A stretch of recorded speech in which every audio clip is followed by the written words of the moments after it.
ex-coworker Eytan Zana. Dude, nice to have you back, man. We had a chat back in way back when on Art Cafe, and now we're here with the Twitch stream instead. Boom. Yeah, what's up, man? Thanks for having me. Yeah, how you been, dude? How's your life going? How's everything at your end, if you Dude, I'm will? doing great. I I wasn't I wasn't feeling it for a while. I got pretty burnt out Oh, for a you few did? months. Yeah. What happened? But the fire came back, man. Just tired generally, or? Yeah, I mean it just happens when you're working on the same thing for so long and then you crunch and then you do it again and again and you get kind of sick of that. But the fire is relit, man. Yeah, that's I'm awesome. excited That's again. awesome to hear. Um, what you working on right now? We're working on Uncharted: The Lost Legacy, which is a single player chapter starring Nice. Chloe and Nadine from Uncharted. That's cool. It's like a mini campaign for Uncharted, but I think it's the craziest visuals we've ever done. Oh, okay. So I'm super excited for this project. It's It looks gonna. so cool. It's obviously it's Naughty Dog, so I cannot believe. I wouldn't believe it if you would if you would say something else. I would say you're lying. You're lying, son of a bitch. Oh, like I'm not talking about the graphics. I'm saying like what we're showing is like the craziest ideas and stuff Hmm.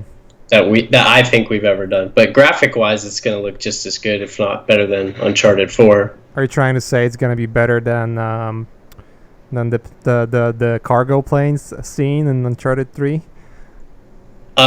It might be. I don't know. Hmm. I just mean visually, like we're doing some crazy shit. Right. I don't know action wise what exactly we're doing, but I know it's gonna be awesome. Cool. That's cool. Yeah, I can't wait. I mean, all of the games that. I mean, I've been there. I mean, I know how the games are made over at Naughty Dog, so it's a very unique style of work. It's funny, you've been at Naughty Dog for the most of your career. I think it was your first game studio, right? If I Yeah, remember correctly. First and last. that's um, it, man. I'm done. you're done. It's just Naughty Dog forever. But yeah, geez, I mean, the way Naughty Dog works, and the amount of energy that is being put into visuals and gameplay and story and characters is unprecedented. I mean, I work with a couple of other game studios, and it's nothing like that. It's completely different, style of working. I've worked Um, at so many other studios, so I can agree with you. yeah, It's very special. it is special, special, very special, dude. So let's talk about art, man. Let's talk about some juiciness and some good stuff. You like good stuff? You Yeah, like how's art? yeah? What was the word that Shaddy's he's always been using, and it's sort of like could stick to his painting friends entourage like yourself and and himself and some others, including Jamie Jones. What was It was juiciness? No, like, no, no. It was something else. well, like Aaron got us all saying cheddar at work. So we say things are like dairy products, so we're like, oh, it's buttery, it's cheddary, Oh yeah, there was a buttery. it's creamy, Yeah, it's creamy. juicy. Shaddy's been saying that for a while, juicy, Yeah, he was saying juicy, but then he started saying buttery. So buttery. But you have buttery, to say it like that, buttery. buttery, like that. No, Too much. no, try again. So now, anyway, so what I wanted to talk with you about, and I think it's gonna be an interesting topic for our Learn Squared audience, is references, and how an amazing artist like yourself, and how someone who has your experience. Look, let me put it this way. there's only a handful of people that I know, whether I know personally or know from ArtStation or Facebook or whatever, that can be that I can say without the heartbeat that they're amazing painters, and you are one of them. I'm not even lying. You're lying a little bit. You were a little shitty when I met you. You were like, nah, I'm still There's kinda that learning. Maciej. It's just like I'm still There he learning. is. I'm still sort of like rough around the edges. That's the Maciej I But remember. you grew. You outgrew the old faithful potato. So no, dude, your painting style is awesome, and you know, I remember you were learning from, you know, it was like kind of cool because when we were together at Naughty Dog, we kind of everyone learned from one another, apart from myself because I was always like, yeah, just do it this way. No, but you know what? My claim to fame is still like I taught you Maya. Like you didn't know how to use it when you started, and I was like, oh my god, I'm teaching this guy how to use fucking Maya. This is crazy. Yeah, it was crazy times. I was so embarrassed that I know. needed to ask you. Like, I know, fuck, the like puniest artist in the whole studio. You're asking me for help. out of all people, I have to ask Eytan. Fuck. I know, it sucks. That's a bummer. But yeah, man, I'm still catching up to 2010 painterly Maciej. No, I still pull that shit up all the time. No, you're good, man. You're good. You have your the colors you pick and the way you paint is unique, and I really like that. So what I know I know it for sure that you use references like everyone does. Basically. No, never. I never use references. Never. That's cheating. That's cheating. What? Using your eyes to paint? How dare you look at other things? How dare you? How dare you try to make look something realistic, not out of memory, that you would build by looking at references anyway. You're using a computer, but you're not a real painter? A scandal. Scandalous. So bad.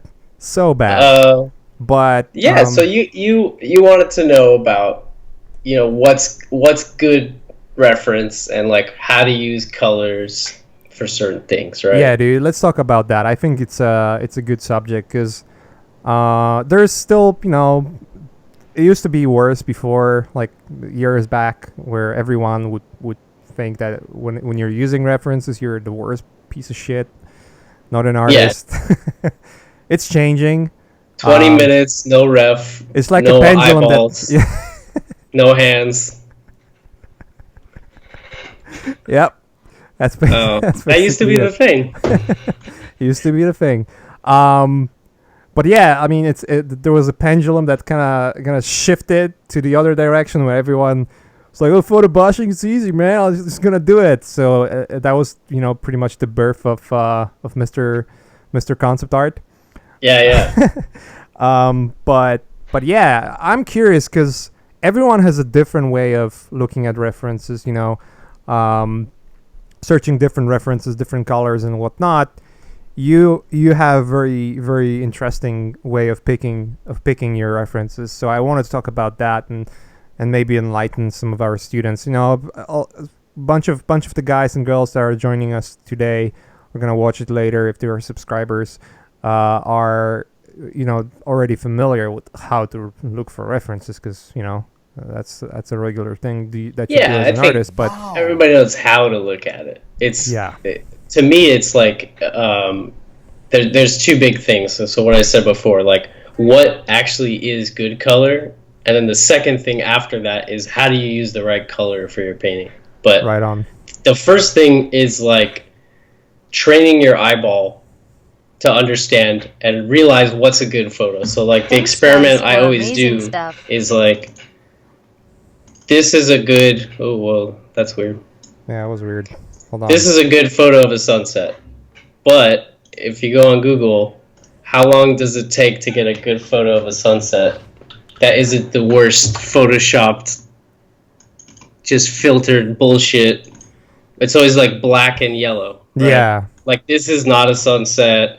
Like, so the first thing is like recognizing that all of this is incorrect because they're photoshopping it incorrectly, the wrong way. They're color balancing the wrong things so that it looks fucking red for no reason. So how would you know? How would you know? So the main thing, I think, I mean, this is a photo from the beach. This is from Matador. So the first thing is to just go outside.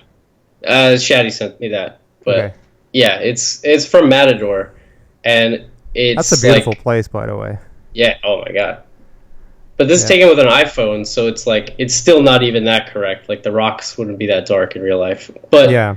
the first thing is just going outside and observing, I think, because a lot of people don't realize that there's not going to be any black outside. Even I was driving home and the sun already went down and there was still no black outside. Everything's blue. When the sun, even when the sun is already gone, it's blue. So that's the first thing to realize is the shadows are not as dark as you think they are, and then the highlights are always like blown out in a photo reference. So it's hard to just say, oh, go look at photo reference if you don't know what you're looking for. Like it's not exposed correctly. Yeah. So that's a huge problem. It's the limitations of the camera in most cases, where when you're making a photo, the way the lens works and the way the camera sensor works is that, you only, if you have a very bright light that you're looking at, the dark area is just going to be black, basically, unless you do HDR photography, which, iPhones actually do pretty well. So in essence, what you would have to do in order to make it as realistic as possible is, if you for instance take a photo with your iPhone, just take a bunch of photos and then, look and compare and see, all right, so this photo would have the right shadows, whereas this photo would have the right highlights and the right lighting. So you have to combine both and see to get the proper look. You actually need to train your eye and put your phone away for a second and go look at the sunset or whatever time of day, really. Just put everything away and just look and say, why is it this color? Why are the shadows actually not dark at all? Like this photo is like really nicely exposed. It feels like a sunset to me. I'm sure they had to take the photo and Photoshop it while they're out there or close to it and make sure it looks right. And that's what I've started doing. So when I take reference, I sit there after I find the good one, I sit there and I color balance it on my phone up, and I keep looking up to make sure I got it right. And then I think once you train your eye to understand like what is natural light look like, then you can start to gather good reference because you'll know. But you have to actually go outside, and then further on that, I think even painting outside is the absolute best way to look and understand color, because when you train without cheating, you get better at cheating. That's like the reality of it. If you know how to actually paint this just with brushes and color picking with your eyeballs and your head and what color is that, you'll know to take a photo and what you need to do to it to make it look right. So that's a huge thing. And I actually have an example of that from a photo I took. Ooh. Ooh. Let's see it. This is from our Vietnam trip. So this is what a shitty iPhone photo looks like, and that's like okay, right? But it's like very kind of gray. It's not that interesting, but when I color corrected it, that's what it looks like. Or I think Shaddy did that color correction, but that's what it actually looked like. It was like really bright and hot out there, and if you see here, it's like really dull. Everything's fucking gray and kind of muddy because the phone just kind of makes every shadow black. But there's like the shadows are actually really, really colorful when you go outside. That's where all the juicy color is. It's awesome. Just up in that satch, man. It's up in that saturation. Satch. Pump it. Bump it up. And here's some more photos from our Vietnam trip. That's a crazy place you guys went to. Yeah, this is crazy. This is the biggest cave in the world. So intense.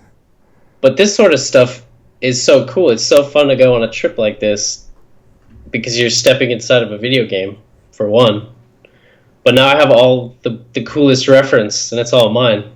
Like, I took these photos, so it's awesome. Or, I mean, I stole them from John and Shaddy's camera. But I was there, man. But I took them. I took them.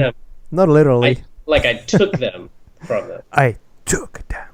But you see, this is the sort of thing that would, like, maybe you would be really confused by with a bad photo, but you're not going to get this like bounce light. Like the forest is casting this green light over here, and then it's the warm dirt is bouncing over here from the sun, and that's the sort of thing maybe you wouldn't know, but as a painter, once you know that that's a thing that happens all the time, Right. you can amplify that and say, okay, all the colors around it, like a HDR in 3D, right? Like all the colors of the environment are going to bounce on this thing Yeah. a lot. And if you're an artist, you can exaggerate whatever you want. So you could say, oh, it's really going to bounce, even way more than it would in real life. But you have to know what's happening first. Hmm. And I think that's what's so important about knowing, what colors are awesome. Once you realize what real life color looks like, then you can exaggerate the stuff you want. This is like a real life lens flare. You've been outside, right? You've been outside before. Sometimes there are times in a year where my head gets out. I heard you went outside once. So I did go outside once. Yeah, I'm glued. My ass is glued to the chair, or my legs are glued to the floor. Or both. I'm always like, I get bent out of shape when I see like bad sunset paintings, because I love sunsets. I'm like, no, like it's so bright, like the clouds, they're not black at all. They're like light gray. So how do you? Because I'll tell you one thing. When I look at the photos that you're showing, there's this buttery, the butter is like oozing. It's oozing down from those photos, It's like spilling, it's like the glass that is so full that if you just touch it, it just spills. But it just I got what you were saying like 20 seconds ago. Yeah, I just like to be very descriptive. One more metaphor. One more. I watched too much of what was that show from HBO? Anyways, never mind. It's a comedy show, and the guy's talking about Silicon Valley. No. It's southbound, east and southbound. Eastbound and Down. Yeah, Eastbound and Down. There you go. And the Tim Farrell has a little outtakes video on YouTube that you can find. He's talking about plums. He's talking about plums. Just I'll look it up. Yeah, look it up.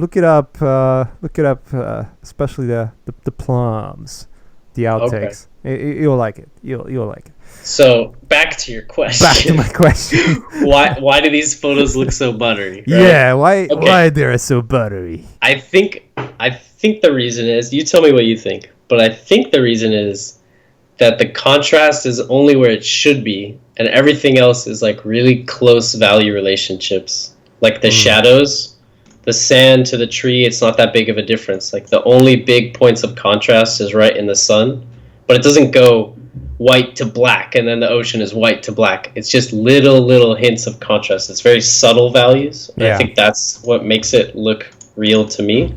But you're a color expert, man. I don't know. Why does it look good? As you said, it's the right contrast, man. It's basically not only, so when we're talking about contrast, what you have to realize, and I know you realize that already, but a lot of people think, when they think contrast, they only think values. They only think, contrast between bright and dark, and nothing past that. Right. When you're thinking in terms of contrast, you also should think about colors, and there might not necessarily be a contrast of value of the color itself. Like if you would just do a grayscale of an image, everything might just look pretty much like a flat gray. But once you increase saturation, you're gonna start to see the contrast popping. You're gonna start to see the differences between areas that are colder and warmer, or the colors that are basically just the more opposite the color wheel. the more contrasty they become, the more the more of the dividing line between those two colors is going to be present in the photo painting or whatever. Yeah.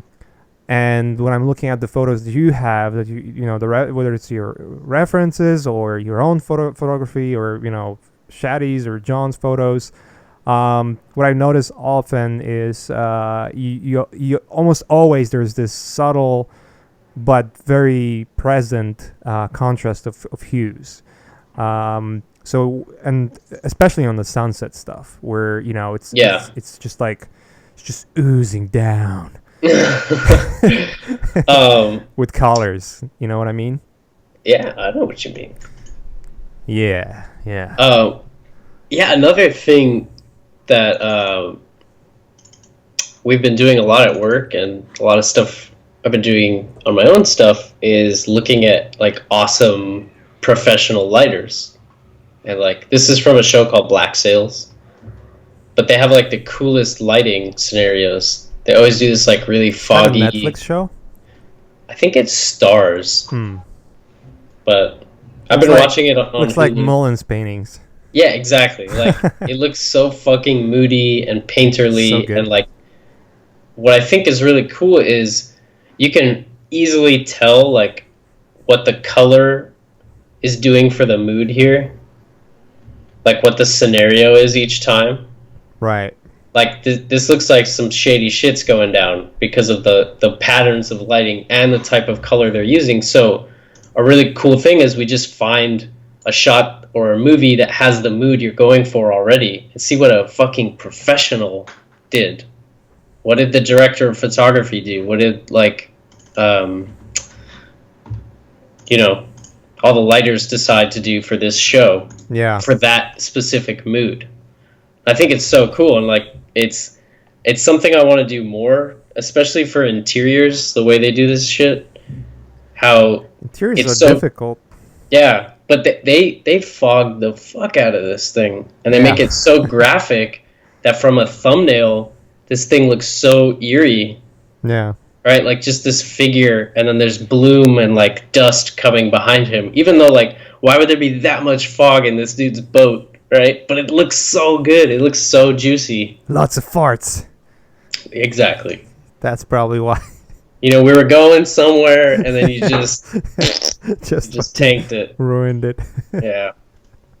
Like this is like maybe a little too much cadre, but when you're watching it in motion, maybe you don't notice it as much. So maybe it has to be super strong. But like this guy is probably like my name is Jeff kind of stuff. Yeah.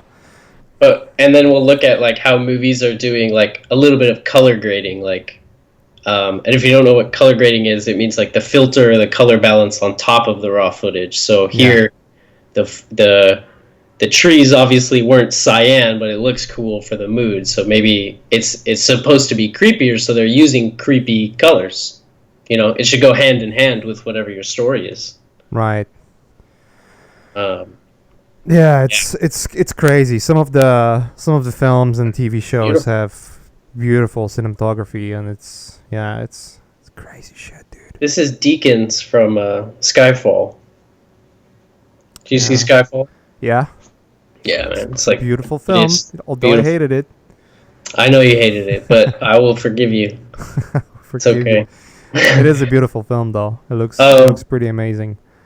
But yeah, so more on that. It's like, so what for you guys doing paintings, and you're like, what colors do I use? I'm so lost here. Like, what are you trying to convey? Like, what's the thing? It's spooky. It's happy. It's terrifying, whatever. Figure out what that word is, and then what colors do you think tell that mood? So ignore your painting for a second, but it's a spooky color on its own, right? Like simple, in really simple terms, light colors are good, dark colors are bad. Saturated is good, desaturated is bad, right? Really simple. But so this is like a spooky mood. This is a tense moment. So it's like basically just grays and blues the whole time.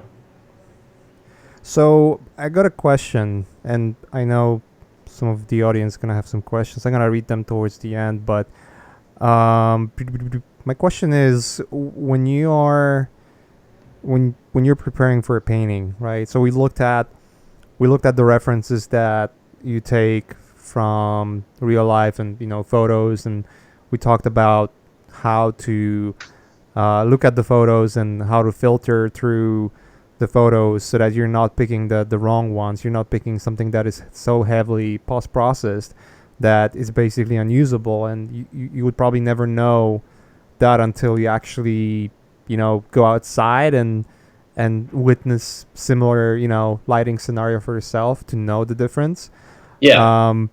And we're looking at right now amazing cinematography. My question is, what would be the ratio for you? Like, do you look more at the nature or more at cinematography when when you want to do a concept? Um, you're asking just for color. Yeah, color and lighting in general. I think I personally I love the real world. I love natural light so much that I Mhm. always try to make my stuff look more like the natural world. But it really depends on the project too, because some projects, like some fantasy thing, maybe you don't want like gritty color grading all over it. So it's maybe not appropriate for that story to have like green shadows, Michael Bay style. But I think I look at both, but I try to find a shot that kind of has everything in one shot. Mhm. Like one thing. I'll show you like a really good example. Like a finished concept that you just signed. Yeah, it's like done. Okay, here's the paint. But what I mean by that is like this picture is a really good example because I know what the light color is. I know what the Mhm. shadow color is. I can even see what the white value is here. Like Yeah. that's white. So I know my white has to be at the brightest. It's going to be this blue color in the shadow. So Yeah. I know what color the fog is. I know what color the light is, and I know what color the shadow is, all in one picture. So a lot of times people will create like a giant folder of reference and they don't know what the fuck they're doing. They're like, oh god, it's like too much. And I do that too. It's so overwhelming. So I've been trying to get actually less color reference as I go. Like just one, More selective. just this is the one that I want it to feel like. Like this has everything. So a lot of these ones in this folder are ones I use for that where I'm like, okay, this kind of has everything, all the colors in one shot. So if you're struggling and you're like, Boom! this Just is put a too much, castle there, and you're yeah, done. exactly, yeah, but boom. Baboosh. Baboom boosh. But you Yeah, could, dude. it's just colors. So I mean, you could do this for an interior or whatever you want. Yeah. It's just like try to find something. This one, I know, like I know what the sky color is. I know what the sun color is, and the shadows. It's very informative. Whereas some things just have pretty colors. This one tells me a lot about what to do. Yeah. I like looking 'Cause- at. I like. Yeah, it answers the question correctly, dude. I like looking at environment photos and compare it to what I believe it should look like in reality. It's kind of yeah, crazy when you look up some photos and like the one from that cave in it was in Vietnam, right? yeah. What was the cave's name? It's the Son Dung. it's the biggest uncovered, right? It's the biggest one that Yeah, tourists can go to. Yeah, there's it's the this one, biggest ever. right? That's it. I'm pretty sure there's probably one or two bigger caves out there that we didn't discover yet. Oh yeah, I would sure. I would be surprised if there aren't. Yeah. There's so much shit in the jungle areas that we don't even know about. Oh, Because I'm just sure. so because like if you land there, you're gonna die from everything that wants to kill you. But there's this one photo that you had there, with the mist. Yeah, Um, when you that look one. when you look at that, it's like how fake that fucking looks. Yeah, it's stupid, right? Because these are people, and then these are people. Yeah, it's so Like fake. that's my tent, and that's not even halfway to the edge of the cave. Yeah, it's This so is crazy. just an opening in the ceiling, like a couple miles of hiking. Like this whole thing took us a couple hours to hike through. Just these boulders to get to this grass back here. Damn, dude. It's too big to understand. Like it's too much, So but it crazy. has its own ecosystem. There's clouds in it. It's so fucking big. It's So misty. raining, fucking Yeah. its own sunsets. There's probably like a So pterodactyl in there crazy. somewhere. Who Yeah, knows? I wouldn't be surprised. Like there's probably The last one. creatures we've never seen. But what I was referring to is like when you look at that, it's just like, damn, this is so crazy. It looks fake. It looks like a concept art, you know. I know. And you would never know until you actually see it, which is the craziest thing. It's so incredible. And like yeah, you don't have to go to the biggest cave in the world just to have an understanding of light either. Like it's you can just go to your park, go to your local anything, and you'll sort of start noticing things like, oh shit, everything's blending in with the atmosphere as it goes back, or like, Yeah. oh, this is overcast versus a sunny day. Go back to the same spot on two different lighting scenarios, you know. Yep. And I think people don't do that enough. They don't. They think maybe they can do it all from their computer, like you, but not everyone can do it without going outside once. I look I look a lot at photos, and my brain is, I don't go outside too often. but Are you a prisoner, man? Do you need help? Blink once if you need help. getting punched in the face and shit like that. But when I'm outside, I like to look at the nature. Like I like to observe what's going on around me. Like it's a normal person. When you walk down the street, you're like, oh, there is a shop, there is a Right. cool car, and Not there are us. I people. don't think. I think we're like, okay, look at the specularity on the floor right now. Yeah. Like, oh man, look at the fill light right now from the sky. Yeah, that Beautiful. that crazy texture on that rail over there in the corner. Like once I think you turn that on and you become very hyper aware of what's happening with lighting, I think it's awesome because you view things different than anyone else. When you go somewhere really cool, some touristy spot, everyone's like, "Oh, okay, this is the famous spot." But Yeah. as an artist, you look at it and you're like, "Oh dear God, would you look at the fucking fog? Oh my God, look at the bounce light." Yeah, It's you go to see Eiffel Tower, and all you care if it's foggy. If it's foggy, it's like, oh my god, it's the best thing I've ever saw it's because so of the epic. god rays and the light passing through the fog and all that stuff. Yeah, it's kind of But crazy. you have a very trained eye, and I think you know the people that are asking this are trying to figure out how to get better at color. And I think for them, I would say you do need to go outside every once in a while Yeah, and look and have a respect for nature and have a respect for how the real world looks, and then bring that back into your concepts. And I'm always saying this, but you'll go outside in one day and you'll see like 10 lighting scenarios you can't find on a photo, and then you get those are yours for free. You could just say, oh, I'm going to put a yeah. fucking cowboy in this lighting scenario now I made the coolest painting, and people are going to be like, how did you do it? I just went outside. I just opened my eyeballs. Just look around. Yeah, it's you have to train yourself to pay attention. Basically, one of the things that everyone, it's the easiest thing to do is when you walk to get a coffee or something, you just look at your phone. That's the easiest thing you can do, Yeah. and the most lazy thing you can do. I remember when we were having our coffee walks, I was always like fucking, oh my god, look at that corner of our office building catching the sunlight. Yeah, dude, It's just we going still all do that crazy. because that little walk, we get to see the sundown every day, and Yeah. it's the beach at the end, so we get this huge view of the sky every day, and we're like, fuck, it's totally different than the day before. Like, oh my Yeah. god, and you take a photo and it sucks. Same weather, possibly similar clouds, but it looks Yeah, completely different because completely different every day. maybe the density of the atmosphere, is just so slightly off, and Yeah, that allows the marine layer to start to creep in, which disperses the light, and the dispersed light affects the way the cloud looks completely differently, and it's were just like, you were you um were you on the west side when it was like Silent Hill like a month ago?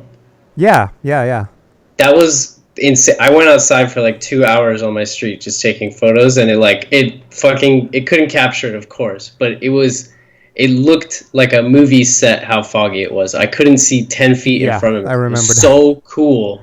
Dude, I remember that. It was like, oh my. The first thing I feel like I always think about is like Silent Hill and Pirates of Caribbean. Yeah, yeah. There you go.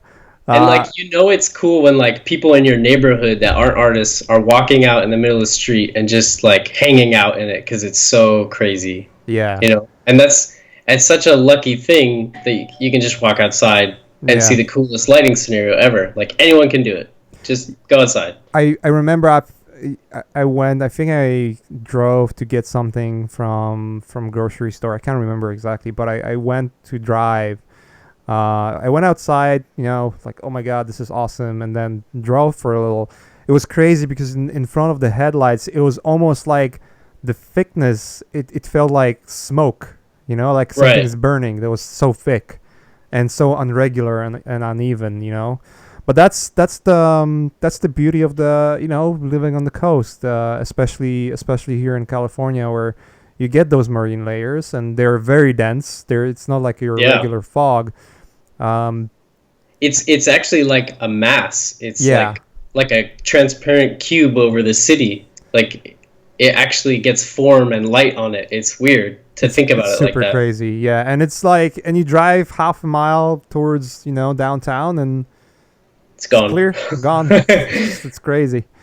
Yeah, I think there was a couple of days where you would get the marine layer only reach maybe 4 or 5 blocks, Yeah, and yeah. then after that, sunny. It's like, oh, it's completely different Yeah, weather. it's freezing in Santa Monica and boiling in Beverly Hills. Yeah, I think anyone who gets, if you're lucky to be in California, great. If you happen to visit California, I would say one of the things that it's absolutely worthwhile doing is driving through PCH, especially from the area of Morro Bay Yeah. upwards towards San Dude, Francisco.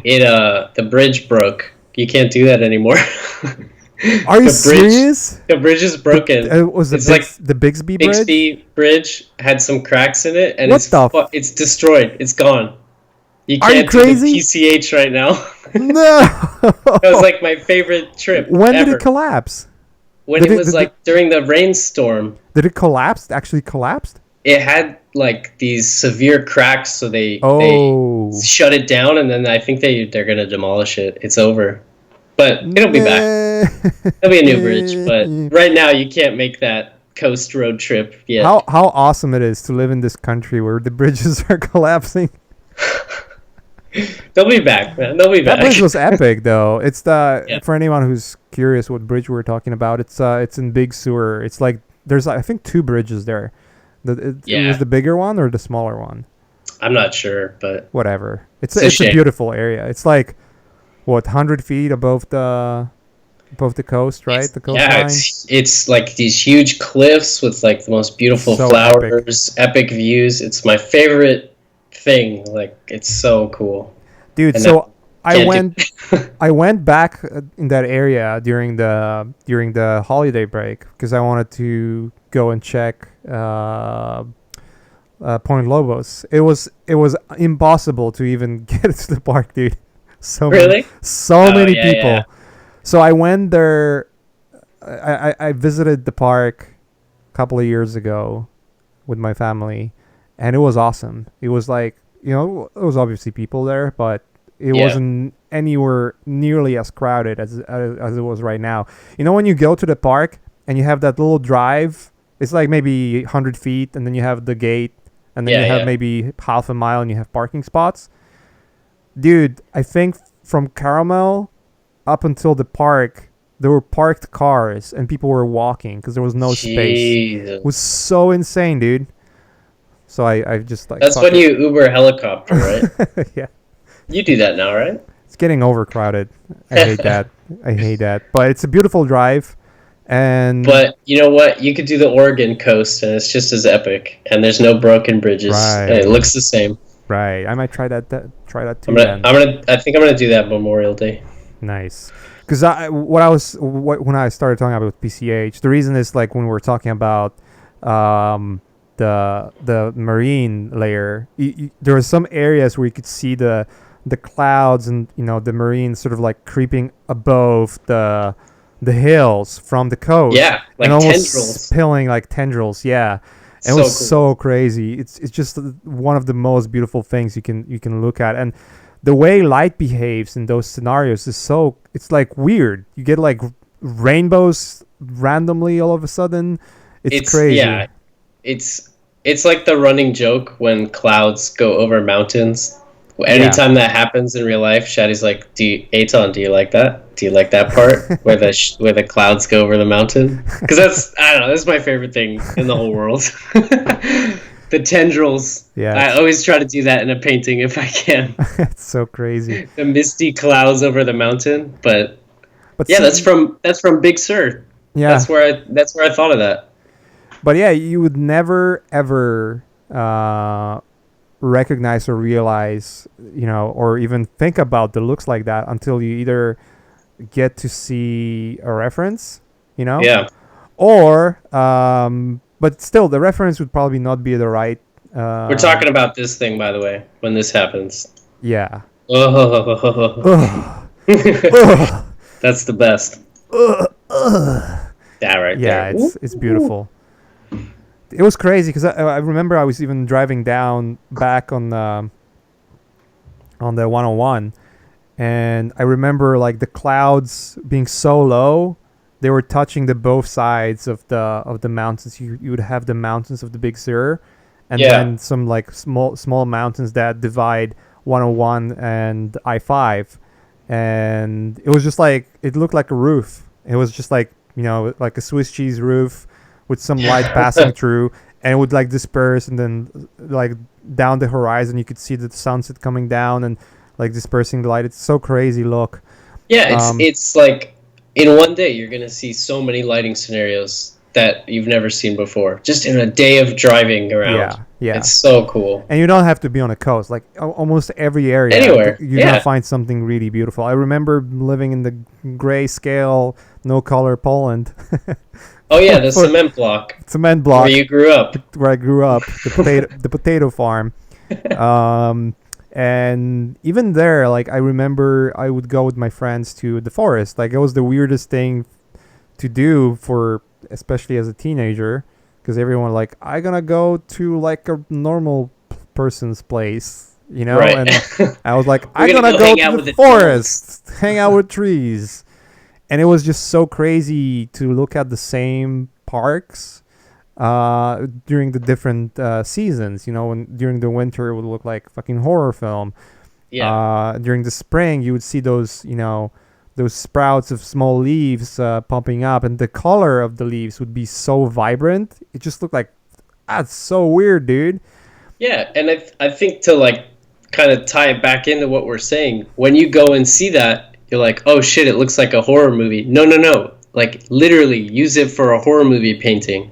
Like you just saw a thing that no one else knows about. You saw Exactly. like your specific lighting condition and you just stare at it. If you're in one of those cool lighting scenarios, stare at it. Ask yourself all these questions like why is this happening? Why does the light look like this? What color is the shadows right now? Yeah. You know what I mean? Yep. I agree with you, man. I agree with you 100%. And it just takes time. It's like those questions that a lot of people ask, like, how do you learn design? Well, learning design is knowing how life works, like how things in life work. And once you know how things work, then you know how to make them look realistic and make them look Yeah. like they have function. And the moment you realize something has a function, you realize, all right, there is a function because of the specific shapes that are used or specific way things are combined together. And then you learn, all right, so if you use the function and then add an aesthetic to it, that's where the design starts to show up. And the same thing goes to learning about references and learning about realistic lighting, learning about realistic colors. You just have to observe and train yourself into looking and observing Yeah. the reality. And I said it before, but I'll say it again. Once you see the real thing, then you as an artist can decide, oh, okay, I want it actually to be, I want to juice the colors in this way. I want a little bit more saturation here. I want Yeah. more fog. But you have to know what it actually should look like, so you can make it feel cool. Just like those Black Sails screenshots, it's very rare that you're gonna find a lighting scenario like this. Yeah.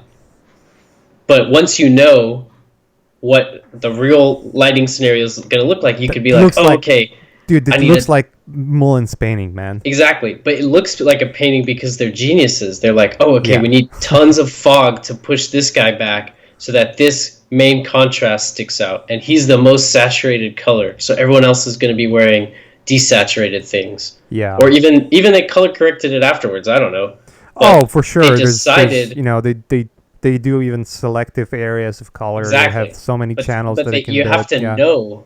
You have to know first. Oh, okay. To pop this guy out, I need to neutralize all the contrast here, and I'm just gonna put fog back there. Like it's Yeah. gonna be all subtle values back there, and just white fog. You could barely see this guy's face, just hinting at it, and only he gets this awesome definition. Or like Yeah. any of these lighting scenarios, you're not gonna see that, but they saw what a real moonlit ship looks like, and then they probably said, okay, let's go fucking crazy with the god rays and the smoke, the blue. Yeah, it's crazy. You haven't been on the set ever before, right? Did you have No. yeah, so when I look at those screenshots and the screen grabs, I don't know exactly how it is done on the TV set. I would assume is a very, especially on the shows that look phenomenal. I would say it's done pretty much the same way the films are done. But the way those shots are done is, before the actors come in, they would dress it. They would obviously stage everything, put the fog machines and whatnot, and they would have doubles. Yeah, They would in have Game of Thrones, they have the costume doubles too. They're wearing the same exact thing, yeah, so they can know where the specularity and the highlights are going to be yeah, exact. exactly. So before they even start shooting and acting, they would make sure, okay, everything looks exactly the way we want it. Now it's time to shoot. So you would have an actor to prepare for the scene, and in the meantime, they would rebuild or reshuffle the camera positions and whatnot, and make Right. sure everything is like pinpointed correctly. Yeah, it's crazy, but you don't even if you don't train yourself and you sort of like brush it off and say, oh, it's a reference, I'm just gonna grab hundreds of references and that's it, and then just slap them together, it's just gonna look like your minimal effort's gonna be the quality of the work that's gonna come out of it. And a lot of great artists, a lot of concept designers and illustrators that paint beautifully, they do it because they know how to look at references, and they've trained themselves. It kind of reminds me. There's a lot of things like when you look at, let's say you look at Vitali's. We had actually Vitali yesterday. You look at Vitali's models, right? You look at the artistry and the amount of fucking work that he puts into his designs. And some of the things, you might learn how to use Fusion 360 or Moi 3D, and you really realize that a lot of details that he's doing can be created with booleans, right? Yeah. It's like, oh shit, this is easy, right? But now do it fucking 20,000 times and make sure that everything matched together into that incredibly detailed mech or skeleton. Right. And how do you even have the eye to know where to do that? Like, Yeah. sure, I know how to fucking do booleans. I don't know how to do anything like him. I don't have the eye for that. Yeah, That's and like a totally different skill. it's a different skill. It just takes a lot of time and effort that you have to put towards something. It's building those synapses, those brain connections. It's like with anything. When you go training, you're not going to be there deadlifting 400 pounds right from the get-go. You have to train yourself to do it. Not you, maybe. Maybe but you. I do. Hey, you remember that time when I came back from Poland and I asked you guys to go for a leg workout? Yeah. That was crazy times. Crazy times. Yes. But you won't get there just like on the day one. You won't be running a marathon by just getting out of the couch and like, oh, I'm just gonna start running and run the whole No, marathon. but I think hopefully people maybe have a better roadmap to that. I don't think anyone's going to be an expert at color after listening to us shoot the shit for an hour, but maybe they have a better idea of where to start. Yeah, Like I guess the whole thesis is like once you can learn and observe what the real world is doing, you can push and exaggerate stuff to fit your mood. But I think a lot of people go at it from the finished product first, and they're just grabbing some crazy ass Photoshop to hell colors of sunset, and they're like, "Why my colors need work? Why am I yeah. bad at color?" One thing is when you're on like tight schedule and you have to get something done really quickly just to present an idea. And that's what that happens a lot in films, especially when it's like I need to see some ideas really quick. Yeah, Then you would grab something that is almost there, put some brush strokes on top of it, and it's done. The problem appears if you're not trained to work with references and you don't understand the colors you're working with. You're only looking at the finished product. What happens often is you take that reference, you start overpainting, and it starts to look like shit. yeah. And that's what happens a lot when you're not trained into references, and it cracks me up. And it's like, when you read comments, and I usually don't care about comments under any of the artworks I post, or any other of my friends' work, or whatever, because in most cases it's just like it's nice to hear an opinion, but like the comments that crack me up the most is like, oh, it's just photo bashing, it's so easy. Yeah, It's okay, so you do easy. it. Yeah, and the You thing give is someone else your photos and let's see if they'll make it look like yours. the thing is when you go on ArtStation, or you go on DeviantArt, or you go on any of the, I would say those are the two biggest, but uh, you go on those places, and you look at work, which of them stands out? You cannot remember names. You cannot remember almost any of the artworks either. It's just like a Yeah, blend of like, yeah, it kind of looks alright, I guess. If I can see a lot of problems here and there. Actually, at glance looks okay because there's some photo parts, but when I examine it more closely, it seems like every object's having different light direction. well, the legendary quote from Marek is he was looking at someone's work. I don't remember who, but he's like, "Here's the photo, and here's where you fucked it up." I don't remember what that was regards to, but that was so funny. Yeah, Marek Alcon is the guy we're talking about. Yeah, the guy, no filter, Yeah, no. zero He's fucks. like walking around at work and he's pointing to someone's monitor. He's like, "It looks so bad," and the guy who did it is like 2 seats away. He doesn't even care. Who did this face for Ellie? It looks so bad. And Mike was just like literally next to it. Yeah, like he's gonna Like, what the snap his Cintiq in fuck is going half. on here? Yeah, Yeah, but you're right. It's like it it seems like it's cheating. It seems like it's the easiest thing to do. It's only the easiest thing to do because you hoop basically the first part of what makes an artist look like a bad artist, which is what you cannot paint at all. yeah. And you're drawing That's stick there's your figures, problem, probably. stick figures and whatnot. So you sort of like photo bashing kind of, and only using references and sort of like stitching them together, sort of bypasses that area where it's Yeah, like because it's I'm fun. not You super horrible. just made it look like a photo because you took a photo. Like it's fun. I get it, Yeah, but you could make it look way better. yeah. Just train yourself. And the problem appears when the moment when your supervisor comes over and like, all right, let's just maybe change the camera direction now, and or can Oops. we make the light come from the other side? It's like, oh, wait a minute, there's no photo for that.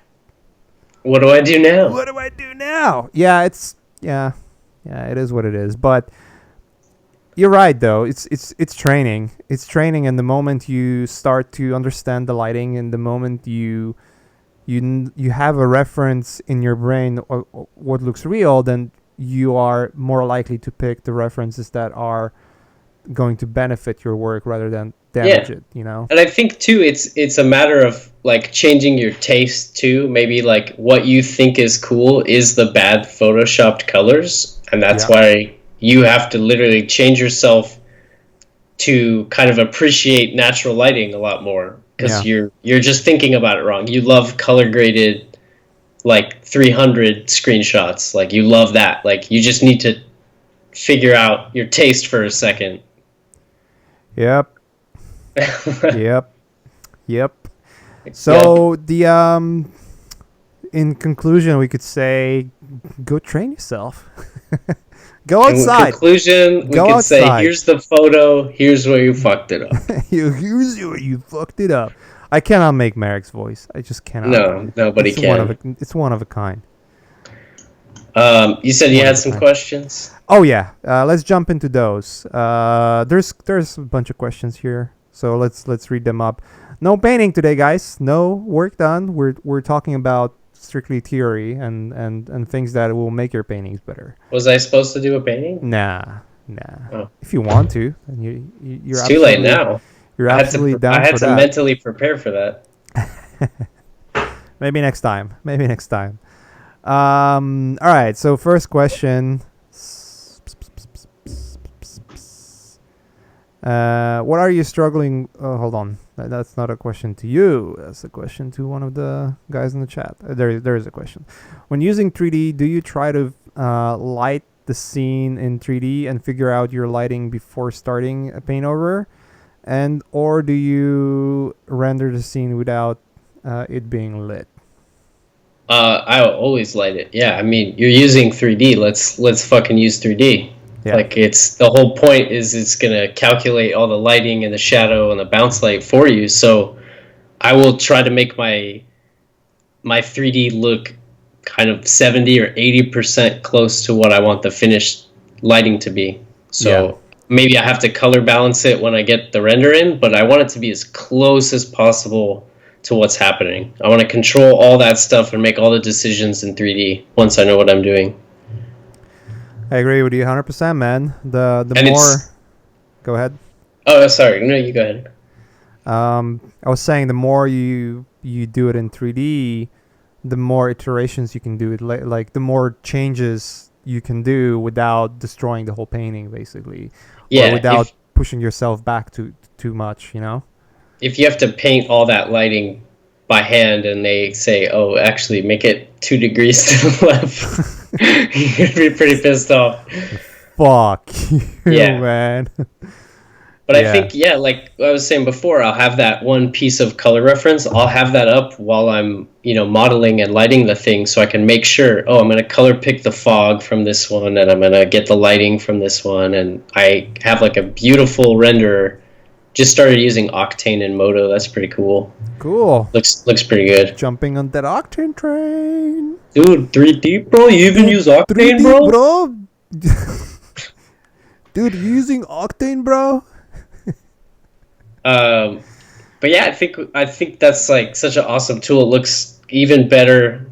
Like I was able to get Modo to look pretty good, but Octane just destroys it. It looks so good. Modo's rendering engine is alright. It's just like a preview. Octane is unbiased rendering method, and it's a GPU. It's a really good renderer. So really fast, and I don't really know how to use it yet, but we're all learning. I'm trying to convince my buddy Ash to jump on the V-Ray train instead, because that has some fucking crazy shit there. Oh yeah. But yeah, I'm always like 10 years behind you, so I'll figure it out later. I'm trying to push it, and it brings opportunities, obviously, and it's fun thing to do for me to try new things. But as I was like, we all know that that's where the industry is going. That's the direction the industry is going. Yeah. But the truth is, you can still paint, and you're still gonna have work. So it's not like it goes away. Yeah. Like no one's threatened by that stuff. I can show you like for that glacier painting. Like this is the render for that, and it's super simple because it's just Modo, right? Modo render. Yeah. But like that's the exact colors I ended up with at the end. Yeah, and like that's the same colors. I just exaggerated it. Yeah. These days, rendering engines are calculating the colors very accurately.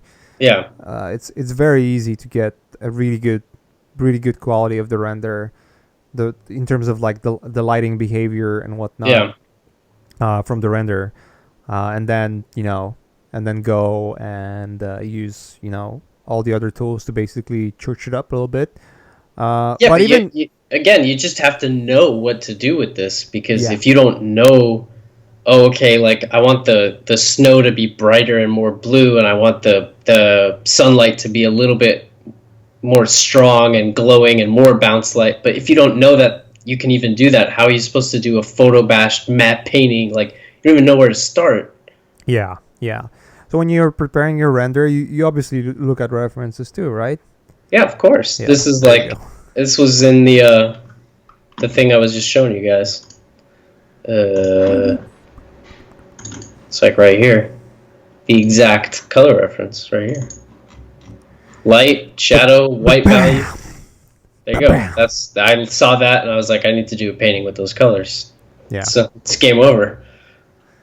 Cool. All right. Another question is there a good website to find good photos like that, which was one of the earlier ones we looked at, without post processing? I don't know. Is there? I just No. use Google. Yeah, there's nothing like www.nonphoto non post JuicyPhotos.com. processed photos.com.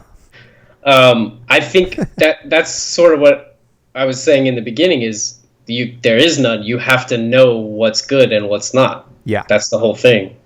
There's too many for there to be like a website of that. You just have to know that these are correct snow sunrise colors. You just have to know that Yeah. that's right There's there's by there's observation.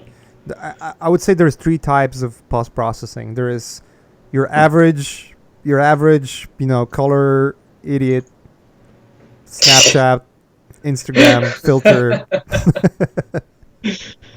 make everything look toxic kind of processing. Yeah, yellow and black sunset. The other step up is I'm bad photographer, so I'm gonna change colors dramatically to make it look cool. Yeah. And then the third one is let's just slightly tint it up here and there to bring the point of that beautiful photo that I just made. So there's two ones where they're fucking bad. That's what you're saying. Yeah, There's and there's only one three kinds, and which two is of them kind of are good, bad. and the one you should be looking for is I just don't give a fuck. I just made a photo and posted it. But bear in mind this is a lens and it's not capturing the reality in the 100% Yeah. real way. So that's what we were basically And I saying. think you know more about photography than I do. You were getting into that for a while back, but maybe there's a camera that could capture what you see. Maybe Well, out that's there. what HDR is for. Like Yeah. when you have your iPhone or your most of the smartphones these days have Right. HDR capability, where you just take HDR photo and it's gonna take 3 or 4 photos or 2 photos that are Right. dramatically different from one another in terms of contrast, and all you have to do is just combine them together later on. There's software that Right. does that for you So automatically. so that's what I'm saying. Like, maybe there is something that can do it, but in the meantime, like, you should just know, okay, I'm gonna take this photo and I'm gonna color correct it while I'm looking at it, looking at Yeah, the thing, so yeah, I can make it correct, because I don't have access to that. I don't have that camera. I'm not gonna composite different things. I'm just gonna look at it and make it look like it does right on the spot. yeah, yeah. Exactly. You have to know. You just have to observe. Everyone's eyes are different too. What I Yeah. see might look very slightly different to what you see because our eyeballs are completely different. Yeah. So there's that too. Let's see if there's more. I'm pretty sure. Eytan, would you like to do some more gumroads as mentioned once, or a class on Learn Squared? Ugh. A class on Learn Squared, brother. Right now, I'm like, Fucking do it, man. Do it. I'm learning myself. I don't feel like I'm ready for another tutorial yet, because I'm learning a ton of shit right now. So I can't really be teaching it if I don't know it myself. So Right. I'm this year, I think I'm just gonna learn stuff. All right, so go and learn stuff, and then just come back and teach and learn score classes, dude. I don't. I mean, I kind of want to make you just wait and wait. You know. All right, moving on. Can you explain the difference between the promo art versus concept art, and why people of today still think concept art is just pretty pictures? That's a good Well, the question. reason people think that is because of us. Like we only post, we only post the cool shit. We only post beautiful stuff. So it's a good question. I'll show you some stuff that's not cool at all. That we do. That's like half the job. Is this kind of stuff where you get a screenshot of the game and then you draw over it and you send it in an email and you forget about it. Yeah, It's not. It's like not butthole and you cool. wanna forget It looks like butthole. You're just like, okay, do this. Okay, here's like, I'll show you some more. Like, here's what they had. Okay, do something like this, maybe.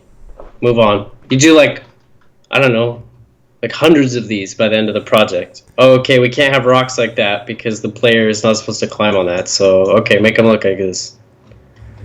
And Yeah, so you do shit like that, and this is half of it. This is half of concept art, honestly.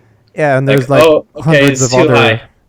there's hundreds of other stuff that is even worse. Yeah, and I think a lot of it this past month, I've designed an entire chamber of this temple, and I didn't do a single thing in Photoshop. I just designed every prop, and that is more helpful to them than one painting that looks cool. I just designed all the mechanics in 3D, and I gave them the files. So that's like half of it, is doing the call outs and all that kind of stuff. The hard work is knowing like what you're supposed to do in that situation. Okay, how do you make a fucking statue disappear into the ground and then lava shoots out and then the player needs to do this and that? Like that's all the problem solving is not Yeah. sexy or fun. So I think that's the reason people maybe get confused. But it is definitely important. That's what we do. A lot of drawings and call-outs and designs. Like, what do you do with these Tetris shapes on the beach? Right? Like, how do you make this work? I don't know. Because that's Just- how it looks when they're testing the gameplay. You Yeah, know, it's just 'cause it's those fun. boxes. They want to It's make a- sure that it's a fun game. Yeah, it's a begin with. very fun, or like this, where this is like a beach. So you write notes and you say what needs to happen, right? Like no speck anywhere, no shiny stuff. Is it a No beach oysters. or Godzilla came through this I area? think it's that. You know, these are. This is a very bad representation because nobody like did this on purpose. They're just putting stuff in for beta. You Yeah, know? yeah, It's yeah, not. yeah. This is not like a dig on the artists or anything. Those guys are so No, talented. of course, and you know the way we should look at it, and any It's so in progress. You know. yeah, anyone who knows how games are made, you know that the game designer, his first objective is gonna be, it has to be fun, man. Like I want Right. to make this game to play fun, like jumping, shooting, covering, like all Yeah. those things just have to feel like you're playing it. You're in, like, damn, this is so cool, right? That's the first Yeah. impression you want to have. They don't gonna give a fuck if there's like big blocks sitting right in the middle of a road or something, because that's not the point to what they're doing. It's like a different dimension of art because no, you're not like drawing anything or making cool things, but you have to know like, okay, why does this look goofy, right? Like, oh, it's like really rectilinear. It's like very stable, and it's supposed to be a broken floor. So you know Yeah. in your head from like shape design, like, oh, it's got to feel like spiky and dangerous, and it needs to be falling apart. Yeah. And then the actual silhouette needs to be a cool shape. It's all still art, but it's a very different way of doing that. Or like this. This is a very common thing. Like they put the most bitchin' texture on it, but it's like too bad. No, like we can't have that much texture on every rock in the level. It's gonna be so noisy, you know. Yeah, yeah. So we'll just do like little things like, okay, like here's a good reference of like how detailed it should be. Like it's so shitty. We just put a filter on a photo, but we're like, this is it. This is my concept for the fucking level. It's not. It's not cool. I'm not gonna post that, but we're just saying like, oh, if you took this rock and you made it a cool shape, that's what it should be. Yeah, that's something that you do every day when you work in the games industry. Yeah. Even in film, there's, depending on who you work with, there's production designers that I work with that only wanted to see sketches, and they Yeah, were yeah. like, "Oh, you've rendered it too much. Like, I want to see more ideas," because Yeah. they just don't care about. They already have a vision on how this thing's gonna look in details. They care about more about shapes and form and function, Right. and those things are, much harder to produce if you spend too much time rendering it. Yeah. And yeah, when you So look at this the art that you've released for The Last of Us and Uncharted and whatnot, that's what, 10% of what you've done on the project. Oh yeah, like so much of it is this, and this is like a really good example. Like, so this is beta, meaning that everything's in it and everything's textured and everything's playable, but that there's not really an art pass yet. They Yeah. just put stuff in. So like they have this, and we would as a team go through the level and take 100,000 screenshots and just pick ones to do painting. So like a lot of this is just looking at it, and again going back to like natural light and stuff like that. I know immediately, like, why is this purple back there? Why can't I see the shapes as well? Like, everything's not really reading. Yeah. And even in black and white, that confirms that, right? Like, the ruins and the mountain in the back are, like, Just the same blend. value. Yeah. Yeah, it just blends together. And even the textures, if you turn off the lighting in the game, they're all the same thing. The dirt is the same as the stone. So our solution is, okay, we're going to desaturate that fog. We're going to make it warm and cool, warm lighting, cool shadows, right? Not Yeah. purple. And then we're going to change the silhouette of this so it reads, and we're going to put a ton more fog behind it so that the silhouette pops out. So it's still using all those principles of art, but it's not like, I'm not like a legit painter or something. I'm just taking a screenshot and color correcting it. But that was my job that day, you know? Yeah. It's not always going to be like, oh, do the coolest, sexy brushwork, whatever. Sometimes you're just like, how do we make this wall interesting? Put some vegetation on the wall, please. Put these rocks on this wall, please. Well, there you have it. Yeah. There you go. Yeah, same sort of thing here. Like this, you get it. Do you read any books, by the way? Like, I've been listening to audiobooks like a crazy person. What audiobooks you've been into recently? Oh, not self-improvement ones. I only listen to like fiction stuff. Got it. I'm only asking because maybe I should. I don't know. It's you have to feel like you want it to. Yeah. Or that you need it. Because there was a question directed more to me. I was curious if you yourself read any self-improvement books, and the question was, I always get a feeling that I'm not productive when I read books about self-improvement. And the question is, what's my mindset approaching reading? Is it something to relax to, or so? I kind of like I personally need to read more fiction.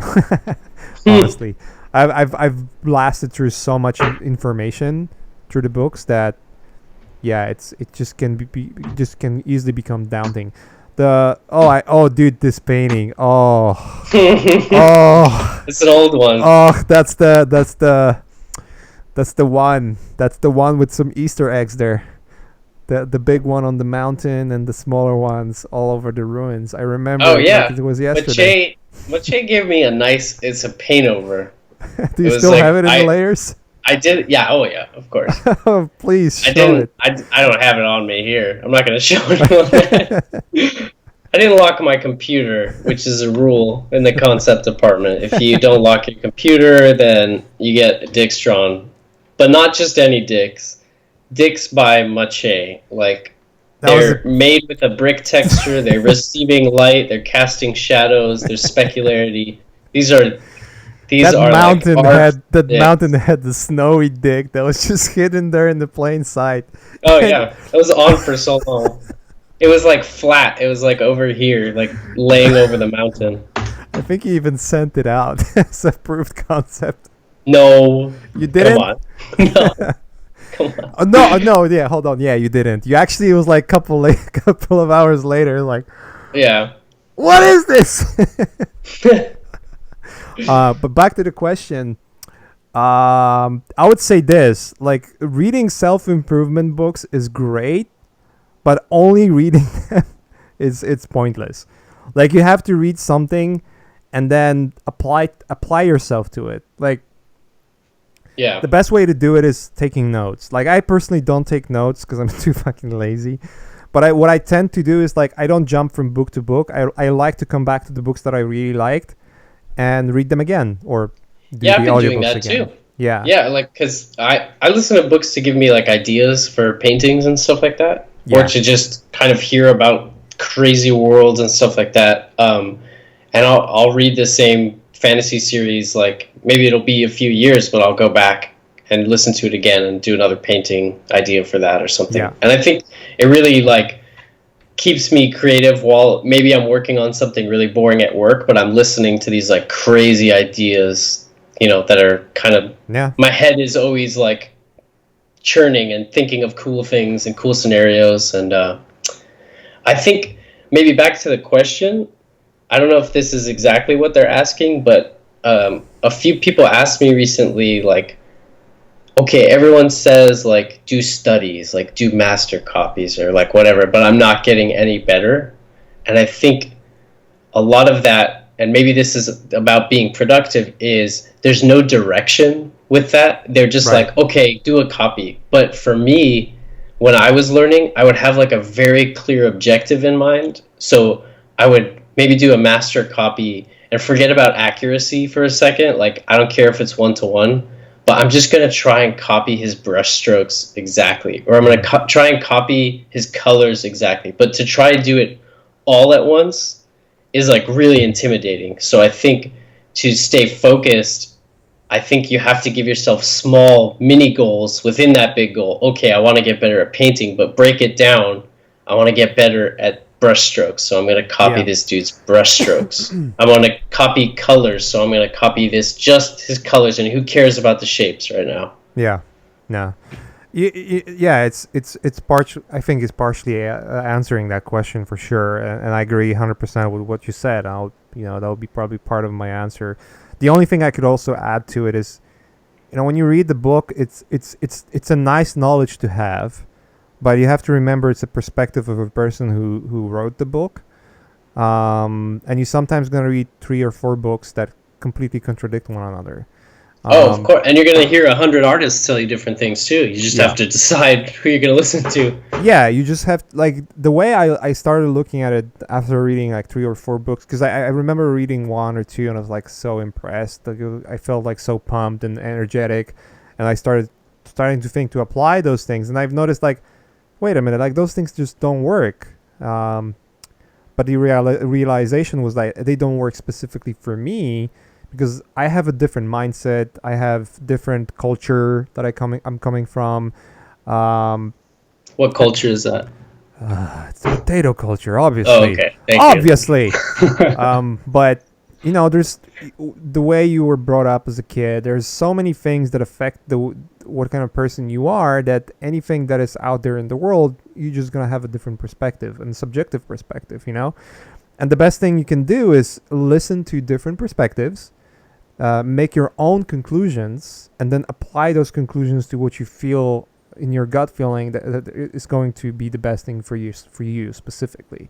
So if I'm reading books about productivity, and one is saying like you have to make calendar events for pretty much everything you do, and I tried that, doesn't work for me, because it's just like, for me, it just becomes an overwhelming amount of information that I have to keep track of. Yeah. What I found working for me is finding 1 thing or 2 things in a day that I want to do, and making sure those 2 things are done, and then everything else is like on the waiting list. And Yeah, I have a sticky note wall, and there then you I go. write all the things so that I can see it, and then I get to crumble them up, which is really satisfying, and throw them away. Yeah. And then I have two columns of like, it's to be done and the in progress run. So I get to move it when I've started, and I like know, okay, I'm working on this thing today, or I'm like doing this right now. And you can visually see, because I'm a visual person, the list a calendar thing, it doesn't really help me. But seeing like big blocks on the wall for some reason helps me feel really focused. So I don't know. Everyone's different. Yeah, everyone's different. But yeah, if you read a couple of books and you hear the same thing happen, like same opinion over and over, that probably is true. That's something you could definitely try to apply, even if it's a difficult thing to do. But yeah, just take conclusions and just realize what works for you and apply it. Like if you don't apply anything of the any of the things you learn, you could have the best theory about lighting and understanding of lighting. If you don't paint and you don't try to apply it in your painting, it means nothing because you're not producing anything. Like Well, you're not doing. your brain might know it, but Yeah, your that's it. yeah, that's it. You're not connecting it with the rest of your body. Yeah. Maybe you know it intellectually, but you don't know it as an artist.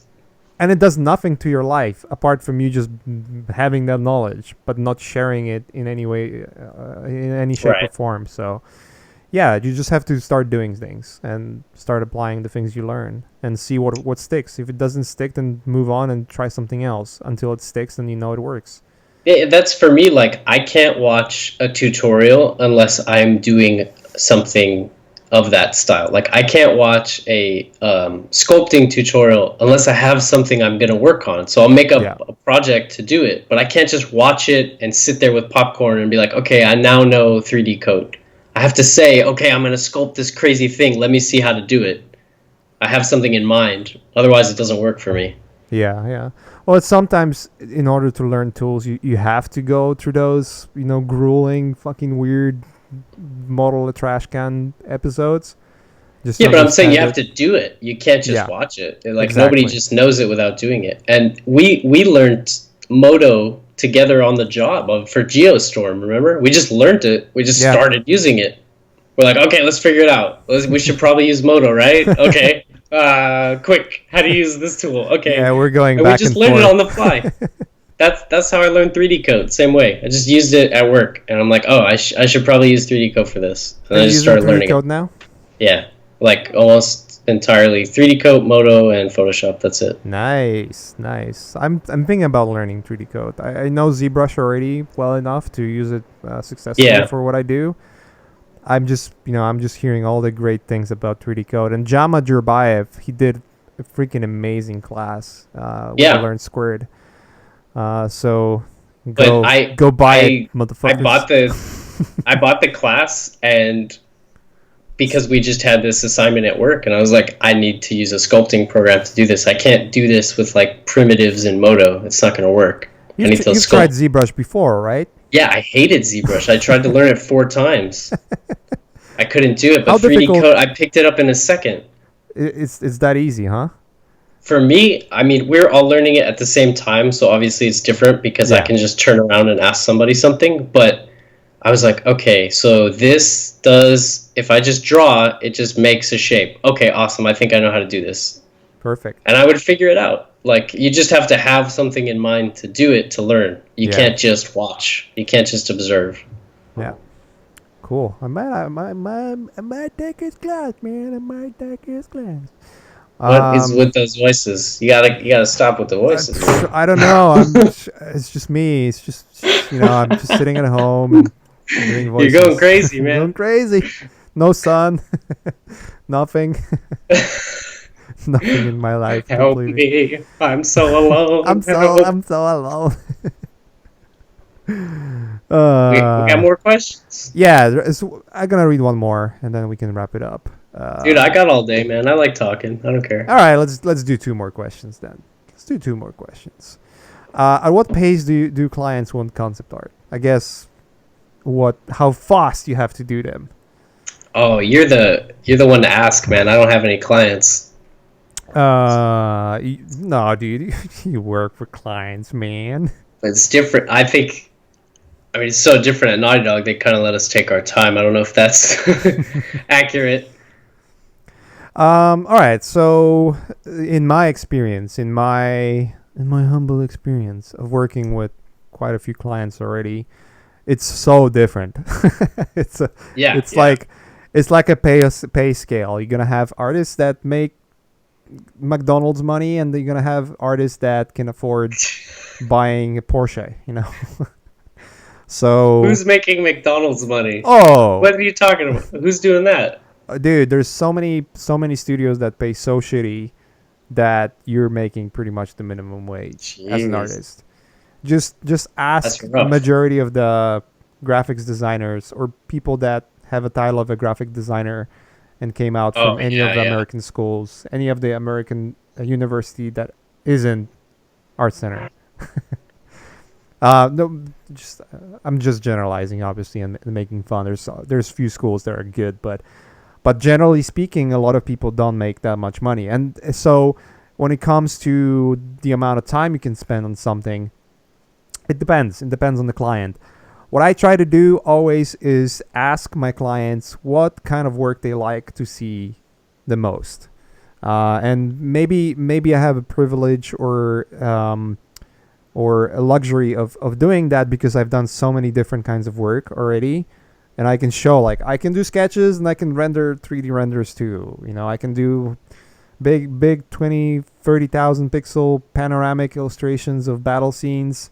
I can do that as well, and I can do interiors, exteriors, and character design. Like I almost sometimes I almost feel like a Swift Army knife, and it's frustrating because like I want to learn everything, but I know I should focus in some areas specifically.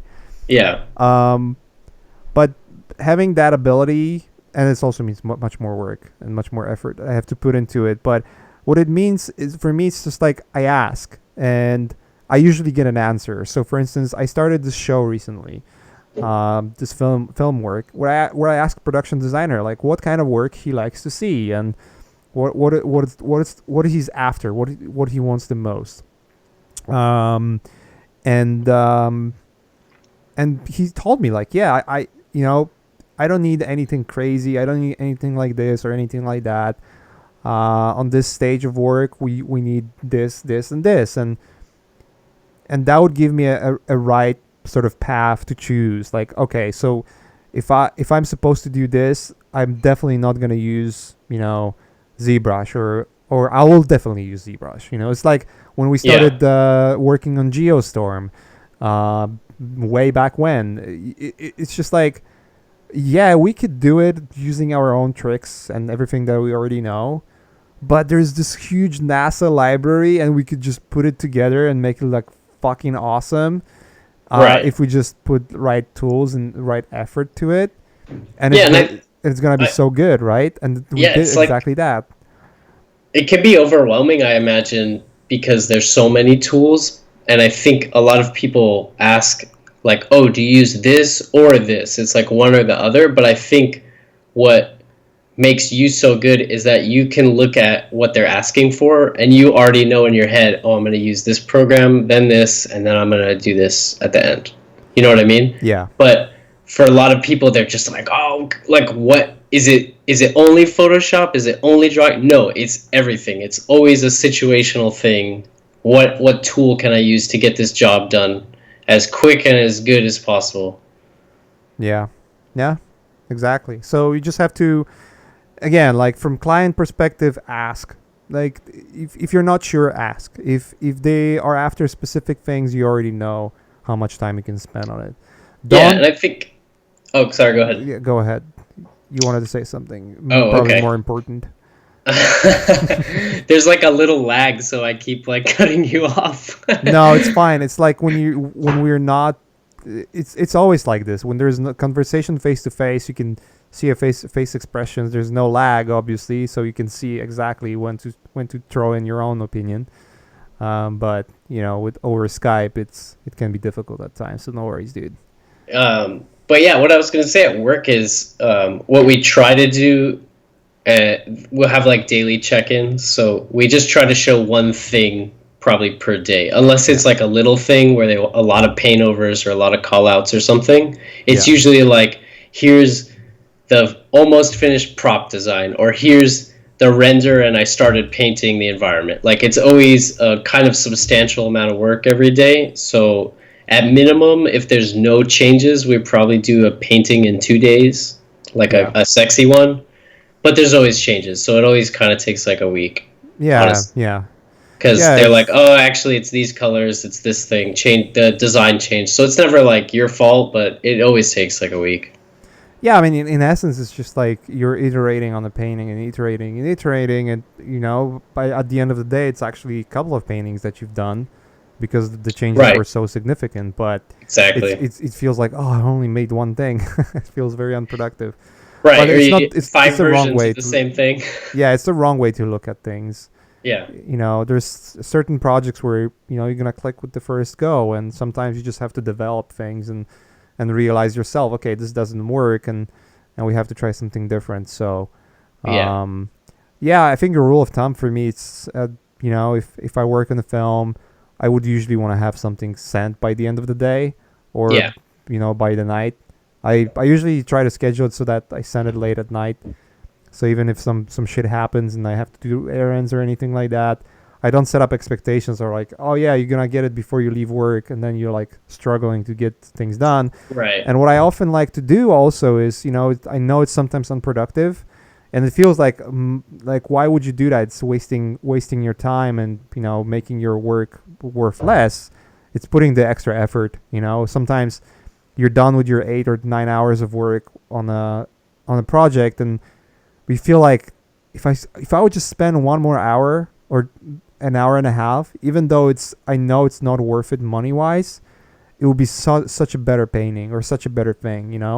Yeah. We have to be careful with that too. Like you don't want to start the project by working 12 hours a day because you're setting an expectations too, and then when you get burnt and you go back to your regular sort of speed, first question is gonna be like, this is it. Yeah. So No director is gonna say, "Oh, you can do less this time." Once you show them, "Oh, cool, I did like a whole thing and I rigged it and I animated it and here's a yeah. video," they're gonna be like, "Okay, do that again tomorrow." You're like, "Wait, no, that was a one-time thing. Wait. I was just trying to impress you." So it's be careful. Dude, I would tell you. I know I said it so many times already, and I started the stream with it, but like, if fucking watching Vitali work, like he was doing some of that stuff yesterday. It looks like a time lapse. Yeah, but he could do that. He could deliver at that rate. But Yeah, I'm saying like most humans can't do that. exactly. You have to pace yourself for sure, for sure. Which is there's a good follow up question to it. Like, how would you choose the path to weigh at your workflow? I mean, at what point you would decide, oh, this is gonna be a photo bash or painted or 3D? I guess that really depends like what it is, but for me the breakdown has been if there's architecture or hard surface, I'm probably going to use 3D for it Yeah, because that's a complicated thing. If especially if it's a game, I'm probably going to take the game model and then put that yep, into a scene that they already have. So usually that if it's just like a lot of times we're just doing a wide, which is the kind of matte painting that goes behind mm-hmm. the gameplay. It's not a matte painting. It's still 3D, but it's no gameplay, so they can make it whatever they want. If we're doing like a wide painting, then it's probably just photos and paint because we just have to make something that looks cool. There's no geometry we have to worry about. If it's a prop, I'm probably using Moto or 3D Coat to do that. It's really just like what your preference is. You got to just figure it out for yourself. What tools you like using. Some people don't need any of that stuff. They just do it all in Photoshop. Yeah, I know quite a few. Steve Jung is that kind of guy. Yeah. He paints everything, or John Park. And you know what? Sometimes I build a 3D model all day and I'm like, oh, it's perfect. I got all the things on it. And then I'm like, wait, I'm just going to throw this. This is stupid. I found Yeah. better photos anyway. Like, my model isn't that good. Yeah, it's good. It's good to look at it pragmatically. Sometimes you would want to try something. These days I try to experiment mostly on my personal work, and then when I see things stick and work really well, and I can reliably do them in given time frame, then I will use it for work. But Yeah. normally you always want to have this. I'm gonna fall back to that sweet spot where I know I can do it on time and it's gonna be exactly what I'm expected to do. Yeah, like we're talking about for work. If Yeah, it's here for your personal thing, do whatever you want to experiment with. I'm just saying yeah, to get the job done, like that's going to be the yeah. way I do We're it. talking for work specifically. All right, cool. I think we're gonna wrap it up here. There's quite a few more questions, but I don't want to drag this for Lightning too long. round. Lightning round. All right, one more, real quick, and then we can wrap it. When are you coming to Montreal? I just came from Sin Studios, and there is your poster from the Gathering Master back in 2015. I'm from Potato Country as well, like Maciej, and it's such a dream Dude, to feel Montreal's so connected awesome. here. I didn't I have no plans uh, for Montreal, by the way. So, yeah. if there's gonna be plans, I'll tell you. You've been to Sin Studio actually with Shaddy, Yeah, right? yeah.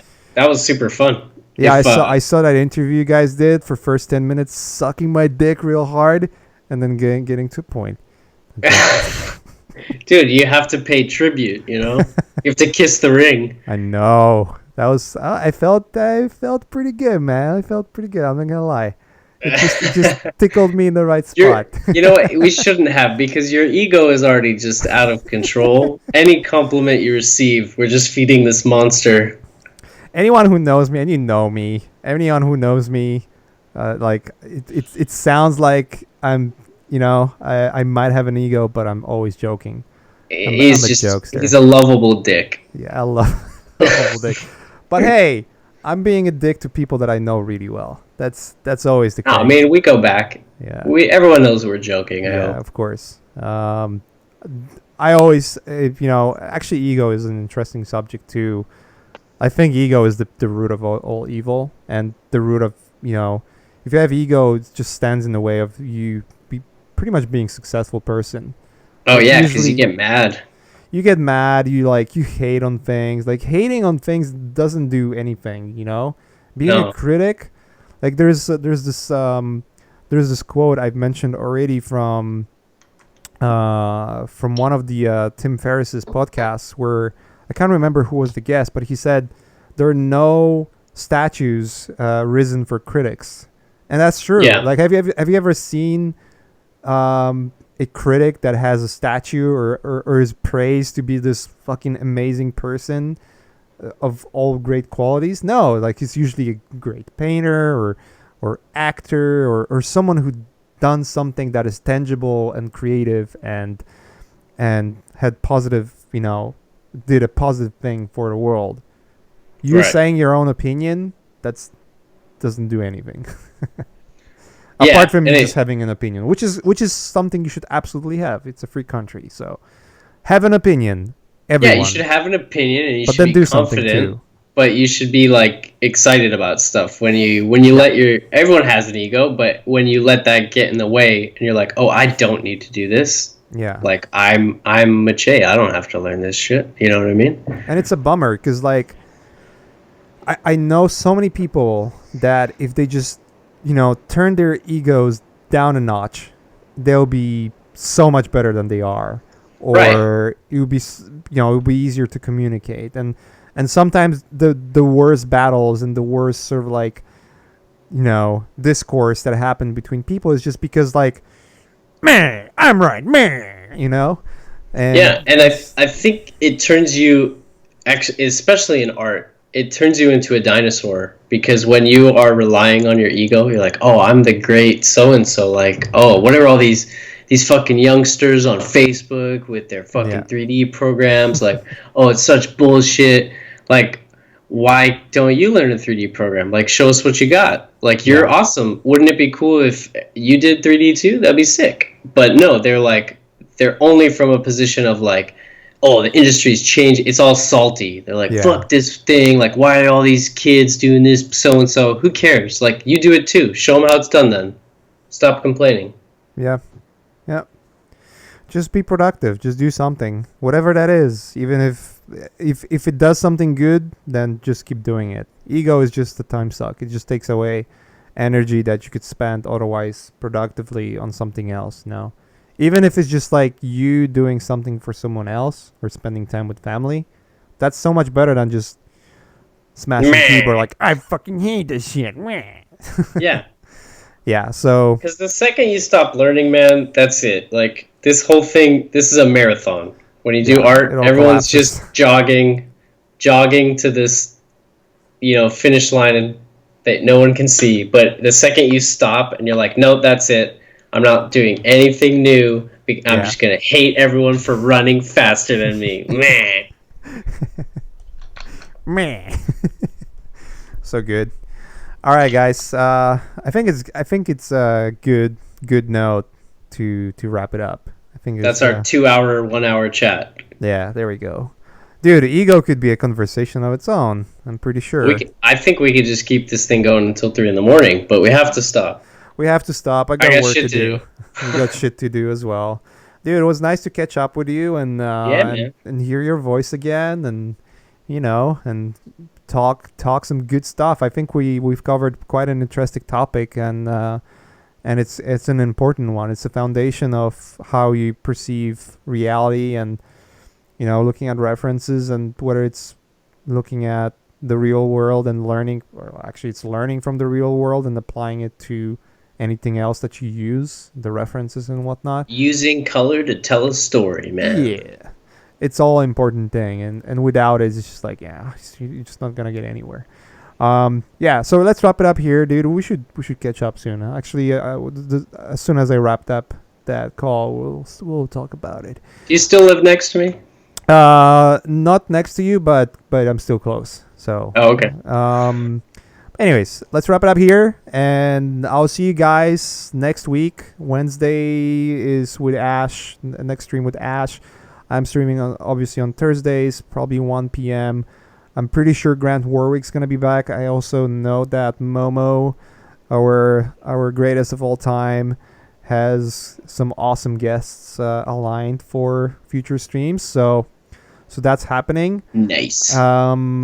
Ghost in the Shell books came in today, so we're gonna start signing them for the winners from the yesterday's raffle. Ooh. And there's gonna be more book giveaways in the future too. So just tune in, be here, and that's gonna happen.